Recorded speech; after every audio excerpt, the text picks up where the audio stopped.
آدم ثانی حضرت نوح علیہ السلام اہل زمین پر شیطان کا راج ہے۔ اللہ تعالیٰ سے مانگی ہوئی مہلت سے فائدہ اٹھاتے ہوئے ابلیس نے پوری قوم کو کفر و شرک میں مبتلا کر دیا ہے۔ گھر بت قدے بن چکے ہیں اور 5 بتوں کو اپنا معبود تصور کر لیا گیا ہے۔ انہی 5 بتوں کو انہوں نے مشکل کشا اور حاجت روا ٹھہرا رکھا ہے۔ قرآن کریم نے ان بتوں کے نام ود، سوا، یغوث، یعوق اور نصر بتائے ہیں۔ لوگ انبیاء سابقین علیہ السلام یعنی ابو البشر حضرت آدم، حضرت شیث اور حضرت ادریس علیہ السلام کی تعلیمات کو یکسر بھلا چکے ہیں۔ حضرت ادریس نے تو ان کی بڑھتی ہوئی کافرانہ حرکتوں کے سبب ان سے جہاد بھی کیا تھا، جس کا وقتی طور پر فائدہ بھی ہوا اور لوگ واپس دین حق کی جانب پلٹے۔ لیکن اب تو حضرت ادریس علیہ السلام کو بھی وفات پائے سینکڑوں برس گزر چکے ہیں۔ اولاد آدم کی نافرمانیوں اور شیطان کی مکاری و عیاری نے کرۂ ارض کو کفر و شرک، برائی اور بے حیائی کی غلاظتوں سے بھر دیا ہے۔ ابلیس اپنی کارکردگی پر بہت خوش ہے اور ادھر آسمانوں میں فرشتے اہل زمین کی مخدوش حالت اور شیطان کی کامیابی اور اس کے مکر و فریب پر حیران بھی ہیں اور پریشان بھی۔ ان کی نگاہیں بار بار بیت المعمور کی جانب اٹھتی ہیں۔ وہ منتظر ہیں کہ اللہ کب ان کی تباہی و بربادی کا حکم نازل فرمائیں گے۔ لیکن اللہ کے فیصلے تو بڑی حکمت کے ہوتے ہیں۔ اللہ تعالیٰ کا دستور ہے کہ جب اس کی نافرمانیاں اپنی انتہا کو پہنچ جاتی ہیں تو وہ نبی مبعوث فرماتا ہے، اور اگر قوم نبی کی باتوں کو بھی نہیں مانتے تو قہر الہی نازل ہوتا ہے۔ چنانچہ اللہ تعالیٰ نے اس قوم ہی میں سے ایک نیک شخص حضرت نوح علیہ السلام کو نبوت کے جلیل القدر منصب پر فیض فرمایا۔ قرآن کریم میں ارشاد ہے، ہم نے نوح علیہ السلام کو ان کی قوم کی طرف نبی بنا کے بھیجا۔ انہوں نے ان سے کہا، میں تم کو کھول کھول کر ڈر سنانے اور یہ پیغام پہنچانے آیا ہوں کہ اللہ کے سوا کسی کی عبادت نہ کرو۔ اگر تم اس طرح کفر و شرک میں مبتلا رہے تو مجھے ڈر ہے کہ تم کسی سخت عذاب الہی میں مبتلا نہ ہو جاؤ۔ لیکن قوم نے ان کی ہدایت کو حقارت سے ٹھکرا دیا۔ زمانہ بعثت۔ حضرت عبداللہ بن عباس رضی اللہ عنہ روایت کرتے ہیں کہ اللہ تعالیٰ نے حضرت نوح علیہ السلام کو 40 برس کی عمر میں نبوت عطا فرمائی۔ طوفان سے پہلے آپ علیہ السلام مسلسل 950 برس تک اپنی قوم کو وعظ و تبلیغ کرتے رہے۔ قرآن کریم میں اللہ تعالیٰ نے ارشاد فرمایا، اور ہم نے نوح کو ان کی قوم کی طرف بھیجا تو وہ ان میں 50 برس کم 1000 برس رہے۔ یوں قرآنی تصریح کے مطابق ان کی عمر 950 برس سے متواجز ہوئی۔ قوم کی بے راہ روی اور مصائب کا کوہ گراں۔ حضرت نوح علیہ السلام طویل عرصے سے ہمہ وقت تبلیغ دین میں مصروف رہنے کے باوجود اپنی قوم کی بے راہ روی پر بڑے دل گرفتہ رہتے۔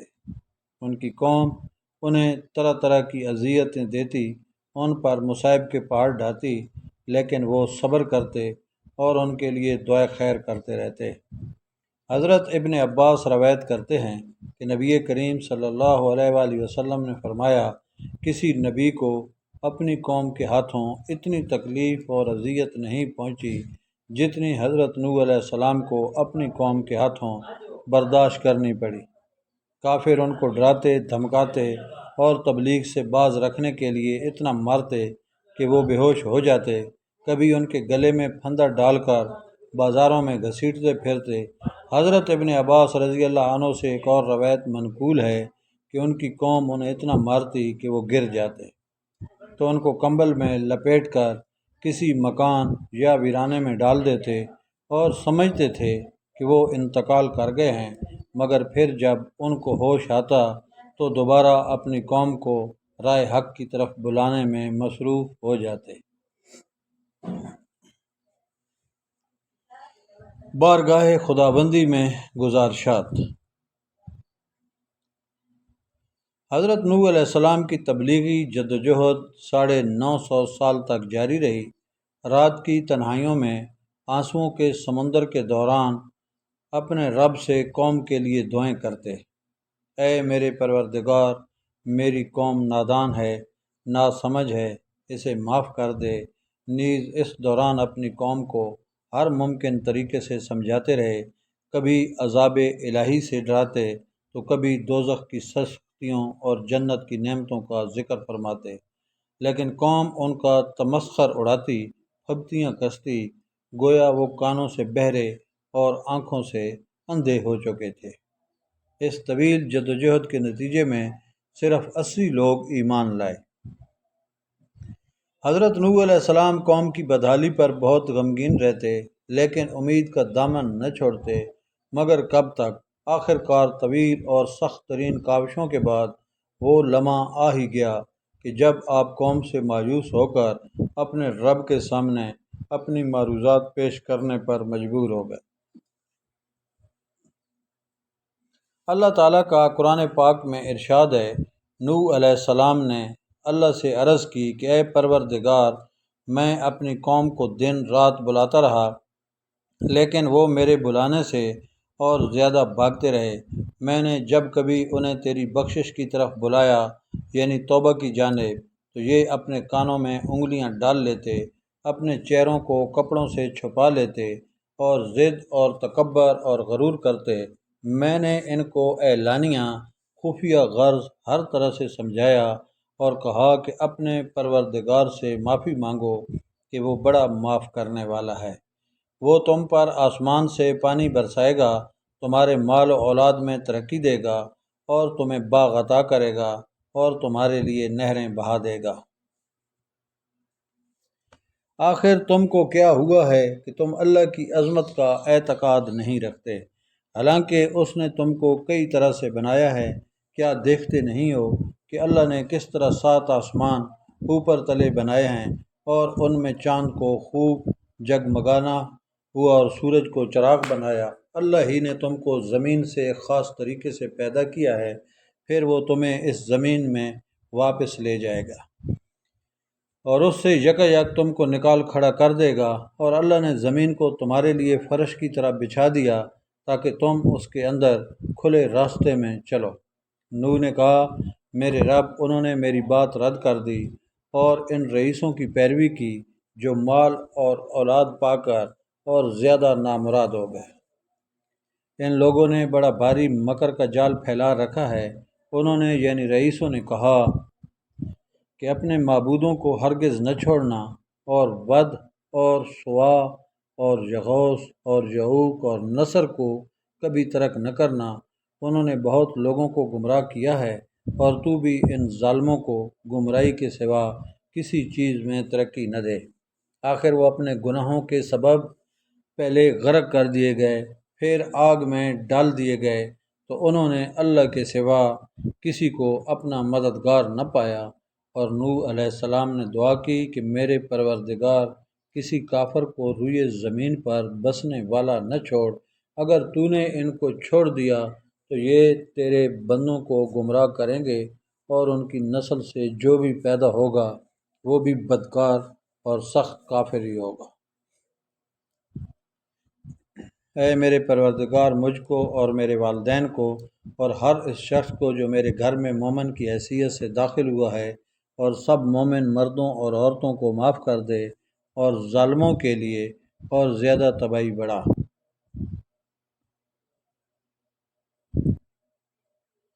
کشتی بنانے کا حکم۔ حضرت نوح علیہ السلام کی گزارشات بارگاہ خداوندی میں قبول فرما لی گئیں، اور اللہ تعالیٰ نے ان کی طرف وحی نازل فرمائی۔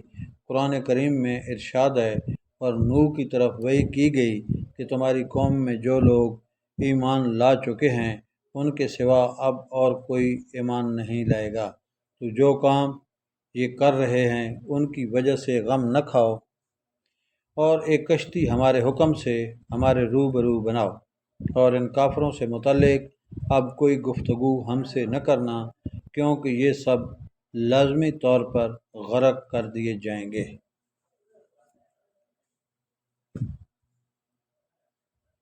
ابن کثیر نے لکھا کہ بعض بزرگوں کے مطابق اللہ تعالیٰ نے حضرت نوح کو یہ حکم بھی فرمایا کہ فلاں درخت اگاؤ جس سے کشتی بنائی جائے گی، تو حضرت نوح نے وہ درخت اگایا اور 100 سال تک اس کا انتظار کیا، پھر اس کو کاٹ کر چھیلا، ہموار کیا۔ اس میں بھی ایک قول کے مطابق 100 سال اور دوسرے قول کے مطابق 40 سال کا عرصہ لگ گیا۔ محمد بن اسحاق رحمۃ اللہ علیہ حضرت سوری رحمۃ اللہ علیہ سے نقل کرتے ہیں کہ وہ لکڑی ساگوان کی تھی، اور دوسرے قول کے مطابق وہ صنوبر کے درخت کی تھی۔ حضرت ابن عباس سے مروی ہے کہ اس کشتی کی لمبائی 1200 گز اور چوڑائی 600 گز تھی۔ ایک اور قول کے مطابق لمبائی 2000 گز اور چوڑائی 100 گز تھی۔ حضرت سوری فرماتے ہیں کہ حضرت نوح کی کشتی کے اندرونی اور بیرونی حصوں میں تارکول ڈامر اچھی طرح سے ملنے کا حکم ملا تھا، اور ہدایت کی گئی تھی کہ کشتی کے سامنے کا حصہ بلندی کو اٹھا ہو تاکہ وہ پانی کو چیر سکے۔ اس کشتی کی اونچائی 30 گز تھی اور اس میں 3 منزلیں تھیں۔ کشتی کے اوپر ایک ڈھکن تھا جس سے وہ بند کر دی جاتی تھی، گویا آج کے زمانے کے مطابق وہ عظیم آبدوز تھی۔ طوفان نوح علیہ السلام۔ حضرت نوح کشتی بنانے میں مصروف تھے۔ قوم کے سردار آپ کے پاس سے گزرتے تو ہنستے، مذاق اڑاتے، پھبتیاں کستے، یہاں تک کہ کشتی تیار ہو گئی۔ اور جب عذاب الہی کا وقت آیا تو اللہ تعالیٰ نے حکم دیا کہ ہر قسم کے جانوروں کا ایک ایک جوڑا اس میں رکھ لو، اور جو لوگ ایمان لائے ہیں انہیں بھی سوار کر لو۔ حضرت نوح علیہ السلام نے احکام خداوندی کے مطابق سب کو سوار کر لیا اور عبادت الہی میں مصروف ہو گئے۔ آخر کار طوفان کے آثار ظاہر ہونے لگے اور دیکھتے ہی دیکھتے زمین کے ہر گوشے سے پانی ابلنے لگا۔ آسمان سے قیامت خیز بارش ہر شے کو بہا کر لے جانے کے درپے تھی، گویا قیامت کا منظر تھا۔ کشتی طوفان کی پہاڑ جیسی اونچی لہروں پر تیر رہی تھی۔ حضرت نوح علیہ السلام نے اپنے بیٹے کنعان کو دیکھا جو ایک اونچے مقام پر موجود تھا۔ انہوں نے کہا، اے بیٹے، ہمارے ساتھ کشتی میں سوار ہو جا اور کافروں کے ساتھ نہ رہ۔ اس نے کہا، ابا میری فکر نہ کرو، میں ابھی اس سب سے اونچے پہاڑ پر چڑھ جاؤں گا اور پانی سے بچ جاؤں گا۔ نوح علیہ السلام نے کہا، آج قہر الہی سے کوئی نہیں بچ سکتا۔ اسی اثناء میں ان دونوں کے درمیان پانی کی ایک بڑی لہر حائل ہو گئی اور وہ غرق ہو گیا۔ حضرت نوح علیہ السلام نے اپنے رب سے اپنے بیٹے کی مغفرت اور نجات کے لیے عرض کی، اے پروردگار، تو نے میرے گھر والوں کی بخشش کا وعدہ فرمایا ہے، تو یہ بیٹا بھی گھر والوں میں ہے۔ اللہ تعالیٰ نے فرمایا، اے نوح علیہ السلام، وہ تیرے اہل میں نہیں ہے، کیونکہ اس کے اعمال اچھے نہیں ہیں۔ طوفان نوح میں پانی کی لہریں اس قدر بلند تھیں کہ انہوں نے روئے زمین کے تمام پہاڑوں کو بھی چھپا لیا تھا۔ زمین پر کوئی بھی چیز زندہ سلامت نہ تھی، سب کچھ نیست و نابود ہو چکا تھا۔ صرف حضرت نوح علیہ السلام کی پہاڑ نما کشتی تھی جو اللہ کی مدد سے پانی کی بلند و بالا بپھری خوفناک موجوں میں تیرتی پھر رہی تھی۔ حضرت ابن عباس سے روایت ہے کہ کشتی میں 80 اشخاص تھے اور ہر ایک کے ساتھ ان کا کنبہ بھی تھا، اور یہ لوگ کشتی میں تقریباً 150 دن رہے، اور اللہ تعالیٰ نے کشتی کا رخ مکہ مکرمہ کی طرف پھیر دیا تھا۔ کشتی 40 دن بیت اللہ کے گرد چکر لگاتی رہی۔ اس کے بعد اس کا رخ جبل جودی کی طرف پھیر دیا گیا جہاں وہ ٹھہر گئی۔ پھر حضرت نوح علیہ السلام نے اہل زمین کی خبر لینے کے لیے ایک کوے کو بھیجا۔ کوے نے زمین پر مردار دیکھے تو ان پر جھپٹ پڑا اور تاخیر کی، جس کی وجہ سے کبوتر کو بھیجا۔ کبوتر ایک زیتون کے پتے کو لے کر آیا اور اس کے پاؤں کیچڑ میں لتھڑے ہوئے تھے، جن کو دیکھ کر حضرت نوح علیہ السلام نے اندازہ لگایا کہ زمین خشک ہو چکی ہے۔ حضرت نوح جودی پہاڑ سے زمین پر اتر آئے اور ایک بستی تعمیر کی جس کا نام سمانین رکھا، یعنی 80 آدمیوں کی بستی۔ اس دوران ایک مرتبہ صبح کو اٹھے تو ہر آدمی کی زبان بدل چکی تھی، یعنی 80 زبانیں ہو چکی تھیں۔ لوگ ایک دوسرے کی زبان نہیں سمجھ پا رہے تھے تو حضرت نوح ہر ایک کی ترجمانی فرماتے تھے۔ حضرت قتادہ وغیرہ فرماتے ہیں کہ قوم نوح کے یہ افراد محرم الحرام کی 10ویں تاریخ کو کشتی سے باہر آئے۔ قصہ نوح اور قرآن پاک۔ حضرت نوح علیہ السلام کا قصہ قصص القرآن کے نہایت ایمان افروز واقعات میں سے ایک ہے، جس کی تفصیل سورہ نوح کے علاوہ سورۃ الاعراف 64، 59، سورہ یونس 71، 73، سورہ ہود 25، 49، سورہ مومنون 23 اور 31، سورہ شعراء 105، 122، سورہ عنکبوت 14، 15، سورۃ الصفات 75، 82، سورۃ القمر 9، 16 میں موجود ہے۔ نیز دیگر صورتوں میں بھی حضرت نوح علیہ السلام کا ذکر ہے۔ سورہ نوح 28 آیت پر مشتمل ہے۔ یہ اسلام کے ابتدائی دور میں نازل ہونے والی صورتوں میں شامل ہے۔ یہ اس دور میں نازل ہوئی کہ جب کفار مکہ کی مخالفت شدت اختیار کر چکی تھی۔ مسلمانوں پر ظلم و ستم کے پہاڑ توڑے جا رہے تھے، چنانچہ اللہ تعالیٰ نے اس سورہ مبارکہ کو نازل فرمایا کہ ایک طرح سے کفار مکہ کو متنبہ فرمایا کہ اگر وہ راہ راست پر نہ آئے تو ان کا انجام بھی وہی ہو سکتا ہے جو قوم نوح کا ہوا۔ آدم ثانی۔